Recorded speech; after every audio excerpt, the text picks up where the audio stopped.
when the Omicron variant was first detected, Israel abruptly closed its borders and denied entry to non-citizens, which frustrated the diaspora community. After 2 years of an on and off border closures, many American Jews pushed back against the policy and pressured the Israeli government to reopen borders, calling the government's decision a move that can damage Israel's ties with diaspora Jews. Minister of Diaspora himself, Nachman Shai, expressed his concern that the travel restrictions since the pandemic began are fracturing ties with Jews in the diaspora. And now that the borders has reopened, I'm delighted to be hosting here in studio one of the major leaders of U.S. Jewish community, Mr. Eric Fingerhut, the president and CEO of the Jewish Federations of North America.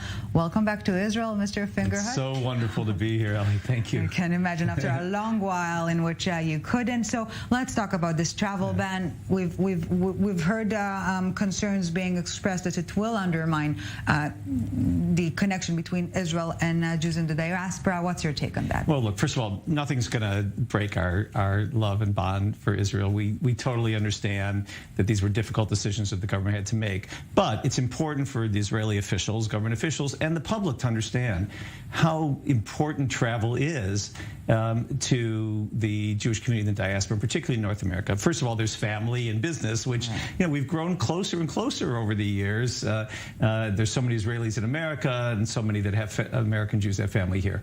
But also the extent to which our Jewish education, Jewish identity, and Israel's Zionist education has been built around trips, is really because they're so powerful and they're so successful in building Jewish identity and building love of Israel that when you shut them down, and they've been shut down now for over 2 years, there's just a huge hole. There's an entire, several years. We know what kids have lost when they were locked out of school for 2 years. Yeah. It's the same concept. A couple of years of not having that strong Jewish identity being built. And the other thing that we worry about, Ellie, is that this isn't like a light switch. You turn it off and then you just turn back on and everything will go back to normal. The concern is, these are young adults, and if they've had a trip canceled once and a trip canceled twice, it's not going to be as easy to recruit them. We are Jewish Federations of North America, which encompasses 146 communities. We are the conveners of the Jewish communities, large and small, from New York, the largest, to our smallest communities.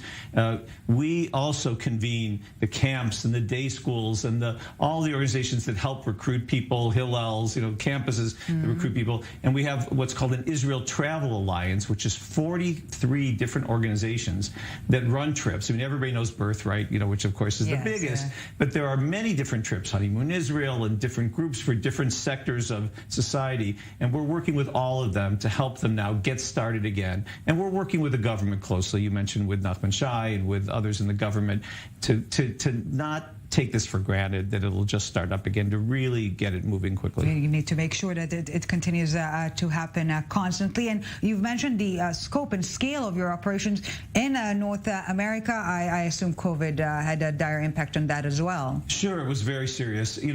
Sometimes it's hard for Israelis. We live in a Jewish state here. A tiny one. Thank goodness. And so to realize that anything that is Jewish communal, we have to organize ourselves. And it's done through donations, through philanthropy. And so whether it's our day schools, which are private, and our services for seniors and those in need, in poverty, people who lost their jobs, camps, all of a sudden closed doors. JC, Jewish Community Centers, no revenue, no dues, no paying for trips and things.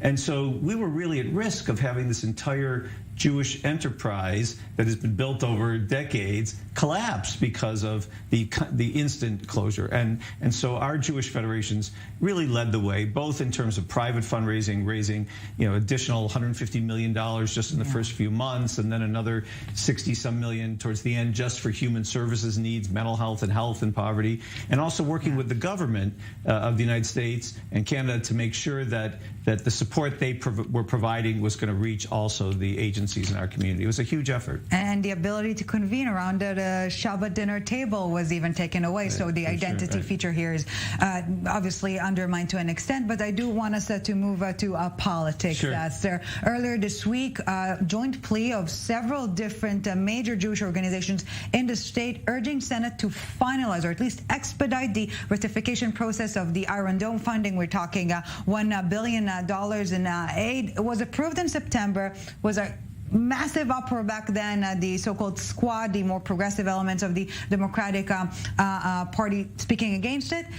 I tend to see it as a blessing in disguise that what happened in September, because what we've seen as a result of it is so many U.S. lawmakers so staunchly expressing their support in Israel. Do you share this interpretation of the chain of events? Well, look, I'm not sure that I think that it was a blessing in disguise, because it unfortunately did expose that there is a group in Congress today which doesn't want to support the right of Israel to defend itself, basically, which is, even though it's a small faction, it's still disturbing. That, and look, I'm a former member of Congress also before I became the head of the Jewish Community Federation. So it's disturbing. But your point is right, that what happened is it showed that there remains broad bipartisan support across the mainstream, but there are exceptions on both extremes. The holdup in the House of Representatives originally was on the left. The holdup in the Senate now, you may know, is Rand Paul, who's Senator Paul is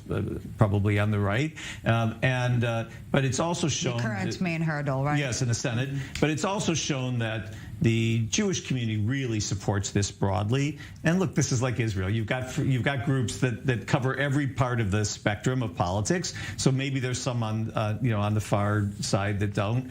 But who's organizing behind this is not only our broad Jewish Federation umbrella, but all of really the mainstream Jewish community is coming together with also many of our allies of other faiths and other political backgrounds. So this is going to happen. The funding will come through, but it's unfortunate that we've had to have some of these fights about it. Glass half full, perhaps, bringing so many Jewish organizations closer together. And I do want us to address before our time will expire the relationship between the two administrations, relatively new, not so new at this point in time, Biden in Washington and Bennett here. What's your take on the current state of affairs? Many accusations in the past of the bipartisan nature of relations being undermined. How do you see things? Well, I think that the relationship between this government in Israel, this coalition government, the Prime Minister, the Foreign Minister, and I was just with Ambassador Herzog, who's arrived in Washington now. I think they're doing quite a good job of being in constant communication with the Biden administration. The doors are open. All of the conversations, even the hardest ones about Iran, are happening. Now, whether that means they end up agreeing or not is yet to be seen.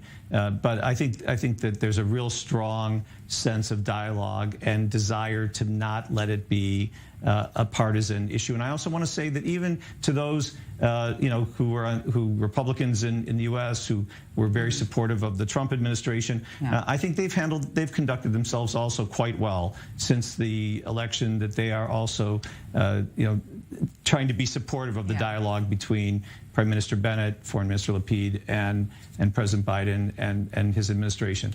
But it's I don't want to give your listeners the impression that all the partisanship is over. America is in a very partisan place. We're very split down the middle. The Congress is the closest it's been in terms of the split between Republicans and Democrats in history. It's the smallest. Democrats have the smallest majority in history. So this means that there'll always be issues that arise, but the dialogue is very strong right now. So, sir, what would you identify very briefly as the next main challenge for the two administrations in terms of their mutual work? Well, I think it's clearly the negotiations about Iran and what happens there. obviously our communities were very, very concerned about the previous deal, and everybody's anxious to see what happens next. But perhaps the close coordination might indicate that there is some sort of a game of good cop, bad cop here as well. So it might not, the public disagreement it is, might not mean actual disagreement. Let's hope so. Just suggesting. Let's hope so. Mr. Eric Fingerhut, the President and CEO of the Jewish Federations of North America, thank you very much for coming in studio. And again, welcome back to Israel. Thank you for having me. Thank you, sir.